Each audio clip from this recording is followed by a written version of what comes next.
question for today is, have you had that moment, that one that reminds you of your impermanence? Standing in front of dinosaur bones, maybe? Or in front of a cathedral carved 1 inch at a time by 4 generations of Italian stone carvers? Or that one where you're sitting here in this sanctuary built by people, only a few who are left to remember its ribbon cutting? That feeling of impermanence, your mortality. I don't know if it's an occupational hazard or just me, but I think about these things all the time. And not just while reading the news of an airline engine tearing off midair as I sit at a small gate in a small airport in Northeast India, but also looking at a basket woven by hands gone hundreds of years past in a museum in the northeast of India. Or watching the children grow up here and become parents, and adults, or thinking back on all the people who I have seen come and go in these pews. And it's not just your fragile lives that I witness, it is also mine. And so I just returned, as we've said, from our annual pilgrimage to India, a journey to visit the Unitarians of that area and to visit our partner project, the orphanage that sits in the Khasi Hills, hours from the city of Shillong in the state of Meghalaya, very close to the border of Burma or Myanmar. We go for 2 reasons, really. One is to encounter a type of Unitarianism that grew up from an indigenous culture, infused with spiritual meaning from songs and prayers written by people who left Christianity, looking for a way to serve life without the fear of hell. One whose statement of belief says this from 1888. They say, "We believe in the unity of God, in the fatherhood and motherhood of God, in the brotherhood of man, in love, union, worship, faith, and in immortality." We go to encounter this kind of Unitarianism to lift up ours, to measure our faith or lack of it, to be enveloped in the religion of love that we practice and they practice, passed down through place and time. And it takes almost 40 hours of travel just to go there, to be there immersed with them. Here's what I wrote in my journal one morning after spending an evening with some elders at the church in that city, talking about spiritual experiences, some of them talking about experiencing the dead who had stayed in the home after they had died for 3 days. It's their practice to sit in vigil for 3 days. And I wrote this. I wrote, "The mystical is alive in Unitarianism here. Life is enriched by prayer and song. Even if they just call us to a deeper attention of the world, it is manifested in gratitude rather than problem solving. A commitment to a faith embedded in practice. This to me points in one direction, that the most sincere people of faith are humble, perplexed, feel the presence of God in their lives and the impossibility of capturing that presence in words. And in this way, God is not a symbol or a cudgel, but a lived reality." We go to be immersed in this type of Unitarian religion. And we go to support our adopted project, the Children's Village, an orphanage of sorts that nurtures children with that Unitarianism, that kind of love that extends from their faith, that value of education like ours, the nourishment of children and guidance of children whose mothers have died. We don't go to fix them. We go to love them. Talking with the staff on Monday, I said to them while we sat around before I left that love is present in that place, and the love they give to those children is why it thrives. And they said, yeah, but they're still children and it can get tense. But they said that when it gets tense, they remember this is church. The love is the guiding force of that place, not anger, not fighting, not struggle. And that is how it feels all throughout Unitarianism in Northeast India to me. Love infused, not anxious, not the feeling that church isn't enough, but that it infuses their lives. The feeling that faith is a measure of one's comfort in promoting a religion of love, and that every Sunday is one in a generation's effort to promote reason and tolerance. And every time I go there, it never fails, I have that feeling that time is so vast, that life is so short, that I can do my part and enjoy as much as I can and help the world along a little bit, but that I am also a grain of sand on the vast beach of the universe. And every time I go, I ask myself the same question. That is, what am I doing with my life? Not what am I doing with my work, I am secure in that, but what am I doing with the hours that pass? Partly because in India, there are twice as many hours as there are here. But whenever I go, it reminds me of the 5 spiritual disciplines that we hope for you here. 5 things that can save your spiritual life, as the title of this sermon says. They are 5 things that you may have heard before, but bear repeating. They are daily practice and weekly worship, and monthly service and annual retreat, and at least once in a life pilgrimage. So let me run through those for you. Daily practice. Now, true confession, I don't have a lot of discipline for this. I have done Tai Chi and meditation and book studies and prayer and walking and Wordle. And I know the point of daily practice is to set some time aside in the day to stop, to discern, to reflect, to ground, to make it possible for you to see something you may have missed, to ponder the grasshopper, the sunrise, the breath that moves in and out of you without you doing anything, to ponder the vast possibility that today or tomorrow is your last day alive, to ponder the miracle that you are here at all, or to not get so carried away, maybe just how something tastes, or what is speaking to you about your life, or who is speaking to you who needs more attention. Daily practice helps all this. It can be taking 3 deliberate breaths in the morning, or it can be walking for hours, or sitting in meditation, or it can be what we do in India with the Unitarians there, saying grace before each meal to just give thanks for the things we have been given. Spiritual practice in a daily way is to pause, give thanks, to breathe. Weekly worship, that's what we're doing here. Congratulations, you actually accomplished that.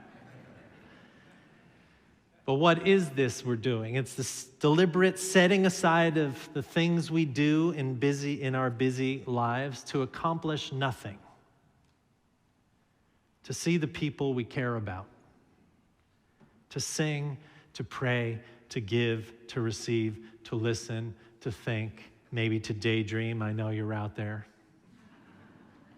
Weekly worship for us isn't the worship of one thing or one God. It's time set aside for all these things.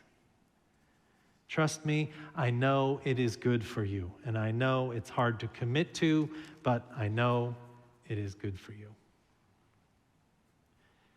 Monthly service, giving time to others so others' lives are better. So many here do this. So many here tutor with reading partners and work shifts at the food bank and serve as church ushers or greeters or coffee team members. Whatever it is, monthly service lifts us from our self-orientation, helps us to be humble in the face of a needy world. I had this experience in early December when I went to a school in South Dallas with reading partners as a board member. Not a board member, but a board member. We had a tutor day, and I sat reading a story to a young boy, and he asked me questions about it, and I learned a lot about he and I live in two different worlds in the same city. He would ask me things like, why would anyone go for a walk? A common thing for me and a dangerous thing for him. And he said, why would people want to get lost on a hike? Why does this girl in this story have two dads? And when you go up on a mountain, can you see this school? When I went to J.R. Irvin's school, it helped me that I had a daily practice. I could see a little more clearly the person in front of me. And it helped that I had weekly worship and all of you so that I could take my despair after that experience somewhere and ponder it and be reminded of my morality and the ethics that drive my life, and that all I could do was maybe give that boy some love, and that's important. When I serve, my heart is strengthened. Annual retreat, to set a day or days aside to stop or join with others in a pursuit that isn't recreation. Every year I go on a retreat with the senior ministers of large UU churches. We problem solve and share and worship and play and complain, mostly about our churches, but I don't complain that much, don't worry. And we eat together, and we spend time in silence, and we worship more, and we feed each other our support. Retreats can come in all shapes and sizes. They are time to set aside, to renew, not vacation, but a deliberate pause. Are you detecting a theme in all these things? Retreat can be a day, a weekend, a year, a week. And then there's pilgrimage. In pilgrimage, all of these things happen. Whether it's going to India or going on the Boston Heritage trip with Reverend TJ this fall, or going to some place that was spiritually important to you in your life, your childhood home, a mountaintop, a holy place, it should take effort to arrive there, because the effort gives you time to ponder what is important in your life. The pilgrim, we say, enters a luminous space, leaving the safety and comfort of home, and is returned changed. A pilgrim, we say, is a wanderer with purpose. So when we go to India, we aren't just travelers, we are witnesses to our faith grown in a different soil, and it changes us. It changes us. When you go to Boston, It changes you. Because you don't have to explain to anybody what a Unitarian is. And you can rest in this mature spirituality that you witness there. All these disciplines ask Mary Oliver questions, and guilty as charged, she is way overquoted in UU churches. But she's quoted because she's so damn good at bringing the poetic spiritual response to the world into words. In this poem today, she asks discipline questions. These are Mary Oliver questions. Who made the world? Who made the swan and the black bear? Who made the grasshopper? Does everything die at last and too soon? Tell me, what is it you plan to do with your one wild and precious life? Or I would say the wild and precious moments you have in life. Like this moment, and the moment you step outside the sanctuary, and the moment you walk to your car, and tomorrow when you don't want to go to work. What are you doing with your wild and precious life? And Billy Collins asks similar questions. He says, what pulls you up by the reins and settles you down by a roadside, grateful for the sweet weeds and the mouthfuls of colorful wildflowers? Isn't that a beautiful statement? What pulls you up by the reins and settles you down into gratitude? What reminds you of your mortality? Well, we've given you the 5 disciplines. They're easy, right?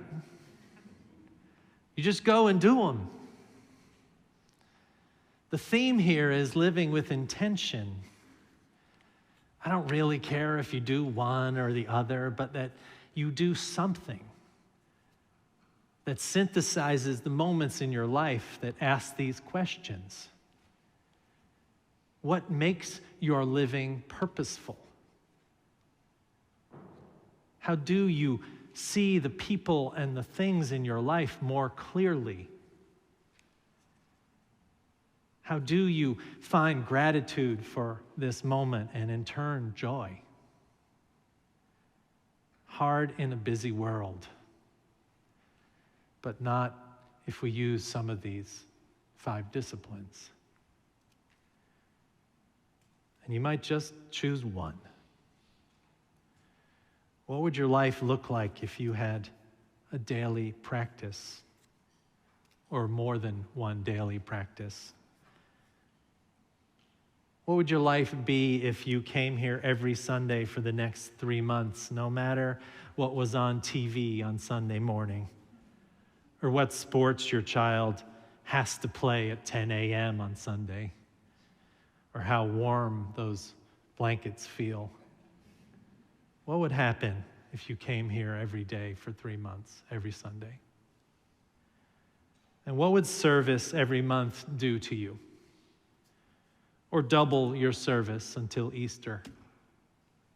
And what would happen if you took a retreat, a day or a weekend or a week of quiet, deliberate, prayerful time? What would that do to your life? And what if you planned a pilgrimage to go somewhere with intention, or committed to go with TJ to Boston or with me to India next year? What would happen? Believe me, friends, if I can do any of these things, then you can do them. I am the worst at the discipline. You pay me to come to church on Sunday.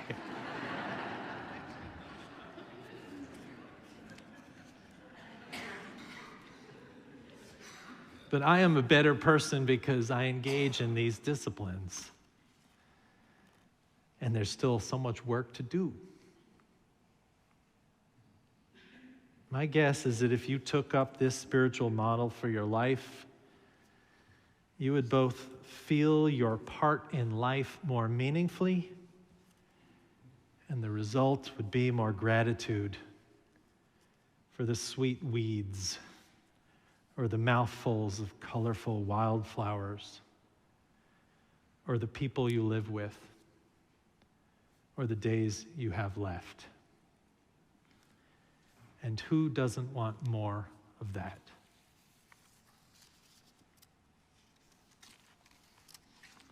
Amen.